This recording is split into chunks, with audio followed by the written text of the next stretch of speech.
ഇന്ന് ഞാൻ ഫസ്റ്റ് ദിവസം തന്നെ സൂപ്പർ ഹിറ്റ് ആയിട്ട് കേക്ക് മുറിച്ചൊരു ഗംഭീര പടത്തിനെ കുറിച്ചാണ് പറയാൻ പോകുന്നത്. ഈ പടം തുടങ്ങുന്നത് തന്നെ വളരെ ഫ്രഷ് ആയിട്ടുള്ള ഒരു കോമഡി കാട്ടിയിട്ടാണ് ഈ പടം തുടങ്ങുന്നത്. ഞാൻ പിന്നെ വിളിച്ചോളാം. ഒരു മാറ്റവും ഇല്ല. പിന്നെ ഈ സിനിമയിൽ നമ്മുടെ പേട്ടന്റെ അനിയനായിട്ട് അഭിനയിച്ചത് ആരാന്നറിയോ? നമ്മുടെ സൂപ്പർ സ്റ്റാറാണ്.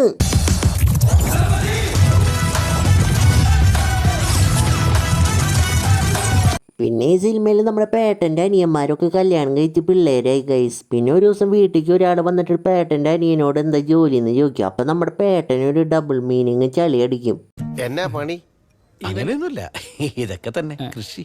ഇവരെന്താണ് ഈ കോമഡി മനസ്സിലാവാത്ത? കാലം മാറി.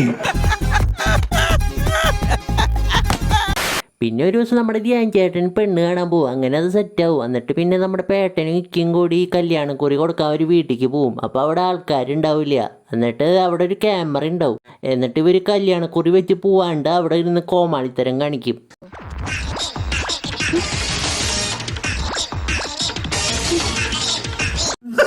ഇവരുടെ കോമഡി അപ്പൊ എനിക്കാണെങ്കിൽ ഇവരുടെ കോമഡി മനസ്സിലാവുന്നില്ല. ഇവർ രണ്ടുപേരും മാറി മാറി ചിരിക്കുന്നുണ്ട്. പിന്നെ നമ്മുടെ ധ്യാൻ ചേട്ടൻ്റെ കല്യാണമൊക്കെ കഴിയും. അത് കഴിയുമ്പോൾ നമ്മുടെ പേട്ടന് വീട്ടിൽ കിടക്കാൻ ഒരു റൂം പോലും ഇല്ലാണ്ടാവും. എന്നിട്ട് അപ്പൻ്റെ അമ്മയുടെ അടുത്ത് കിടക്കാനായിട്ട് പോവും. എന്നിട്ട് ഒരു കൂർക്കമ്പലി കോമഡി ഉണ്ട് ഗൈസ്.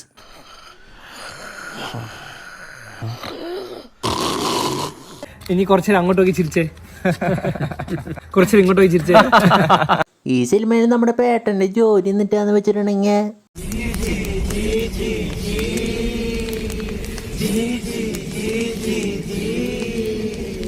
പേട്ടൻ ഈ സിനിമയിൽ ഒരു ഫാഷൻ ഡിസൈനറാണ് ഗൈസ്. ഒരു കടയുണ്ട്. ആ കടയിൽ വെറുപ്പിക്കാൻ വേണ്ടിയിട്ട് ഒരു 2 പണിക്കാരും കൂടി ഉണ്ട്.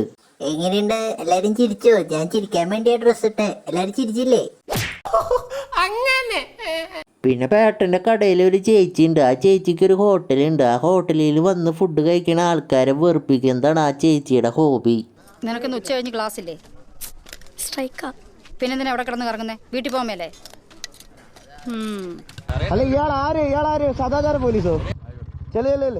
പിന്നെ ഈ ഹോട്ടലിൽ വെച്ച് ഒരു ഫോൺ ഉപയോഗിക്കാൻ പോലും ആ ചേച്ചി സമ്മതിക്കില്ല ഗൈസ്. എന്റെ പൊന്നു കുഞ്ഞി, ആ കുന്ത്രാടൊന്ന് മാറ്റി വെക്കുക, അതിന് സൗകര്യം കൊടുക്കുക. പിന്നെ നമ്മുടെ പേട്ടൻ ബാങ്കിക്ക് പോകുമ്പോൾ ഒരു പെണ്ണിനെ കാണുമ്പോൾ തന്നെ നമ്മുടെ പേട്ടന് ക്രഷ് തോന്നും. അത് കഴിഞ്ഞ് അവളുടെ പിന്നാലെ നടക്കും. പിന്നെ ഒരു ഭയങ്കര ട്വിസ്റ്റാണ് ഗൈസ്. നമ്മുടെ പേട്ടൻ ആ പെണ്ണിനെ പോയിട്ട് പ്രപ്പോസ് ചെയ്യാൻ പോകുമ്പോൾ ആ പെണ്ണ് പറയും, എൻ്റെ അമ്മയ്ക്ക് നിങ്ങളെ ഇഷ്ടമാണ്, ഒന്ന് കല്യാണം കഴിക്കണം എന്ന് പറയും. നമ്മുടെ ഞെട്ടണ കേട്ടോ ട്വിസ്റ്റ് കണ്ടിട്ട്. നീ എന്താ ഞെട്ടാത്തെ? ഞാൻ ഒരു പ്രാവശ്യം ഞെട്ടിയതാ, എപ്പോഴെപ്പോഴും ഞെട്ടാ എനിക്ക് വട്ടൊന്നുമില്ല. അത് കഴിഞ്ഞ് നമ്മുടെ പേട്ടന് ഒരു ആലോചന വരും ഗൈസ്. എന്നിട്ട് നമ്മുടെ പേട്ടൻ പെണ്ണ് കാണാനായിട്ട് പോവും. ആദ്യമായിട്ട് ഒരു പേട്ടൻ്റെ സിനിമയിൽ പേട്ടനേക്കാളും വെറുപ്പിക്കുന്ന ഒരാളെ കാണണേ. ഷോ എജാതി വെറുപ്പിക്കില്ല എന്നറിയോ നായിക.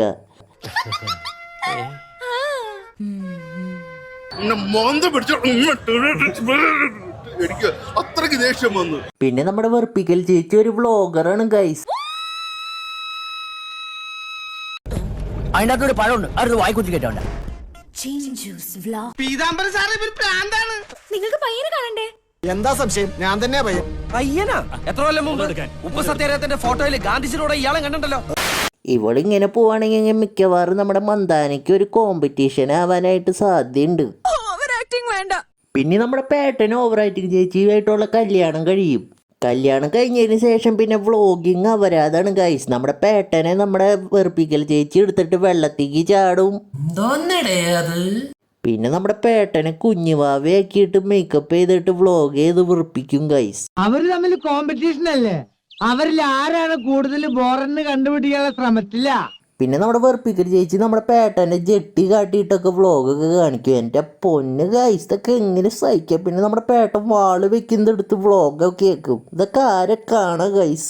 ഇയാൾക്ക് എന്താണ് വയ്യേ? ഈ അപരാധ പരിപാടികളൊന്നും സഹിക്കാൻ പറ്റാണ്ട് നമ്മുടെ ധ്യാൻ ചേട്ടൻ കാനഡയ്ക്ക് പോവും ഗൈസ്. അപ്പൊ നിങ്ങൾ വന്നോളൂ, നീ വിഷമിക്കാണ്ടി. എനിക്കെന്ത് വിഷമം? എനിക്കൊരു വിഷമമില്ല, എനിക്കൊരു വിഷമമില്ല. പിന്നെ നമ്മുടെ ഓവർ ആക്ടിങ് ചേച്ചിയുടെ വീഡിയോയുടെ വ്യൂ ഒക്കെ കുറയും ഗൈസ്. എങ്ങനെ കുറയാനാ? നമ്മുടെ പേട്ടൻ്റെ ജെട്ടിയും വാൾ വെക്കുന്നതൊക്കെയല്ലേ വ്ളോഗ് ചെയ്യണം. പിന്നെ കുറയാണ്ടിരിക്കുമോ? പിന്നെ നമ്മുടെ വെറുപ്പിക്കൽ ചേച്ചി വീഡിയോ ട്രെൻഡിങ് ആക്കാൻ വേണ്ടിയിട്ട് ഒരു ഹോട്ടലിൽ ചെന്നിട്ട് അവിടെ വൃത്തിയില്ല എന്ന് പറഞ്ഞിട്ട് ഒരു വീഡിയോ ഇടും. ആ വീഡിയോ ഇടുമ്പോൾ തന്നെ അതൊരു ട്രെൻഡാവും ഗൈസ്. ചേട്ടന് ഇതിനെപ്പറ്റി വലിയ ധാരണയില്ലല്ലേ? പിന്നെ കുറച്ച് ദിവസം കഴിഞ്ഞിട്ട് ആ ഹോട്ടലിൽ നിന്ന് ഫുഡ് കഴിച്ച ഒരാൾ പടവും ഗൈസ്, ഫുഡ് പോയ്സൺ വന്നിട്ട്. പിന്നെ നമ്മുടെ വെറുപ്പിക്കൽ ചേച്ചീനെ മനോരമ ന്യൂസ് ചർച്ചയ്ക്ക് വിളിക്കും. ചർച്ച കഴിയുമ്പോൾ നമ്മുടെ വെറുപ്പിക്കൽ ചേച്ചി ഇതിൻ്റെ ഔട്ട് ടെലികാസ്റ്റ് ചെയ്യുന്നതിനേക്കാളും മുന്നേ എനിക്ക് കാണണമെന്ന് പറയും. അപ്പം എന്നാ ന്യൂസുകാർ അതിനെന്താ ചേച്ചിക്ക് കാട്ടി തന്നിട്ട് അത് ടെലികാസ്റ്റ് ചെയ്യുള്ളൂ എന്ന് പറയും. അതിനു മുമ്പ് എന്നെ ഒന്ന് ഫൈനൽ അടിച്ച് കാണിക്കണേ. ചേട്ടന് ഇതിനെപ്പറ്റി വലിയ ധാരണയില്ലല്ലേ? പിന്നെ നമ്മുടെ ഹോട്ടൽ ചേച്ചി ചാവാൻ പോകും. എന്നിട്ട് നമ്മുടെ പേട്ടൻ വന്ന് രക്ഷിക്കും. അത് കഴിയുമ്പോൾ നമ്മുടെ വെറുപ്പിക്കൽ ചേച്ചിക്ക് ഇതൊക്കെ അറിയുമ്പോൾ ആകെ സാഡാവും ഗൈസ്.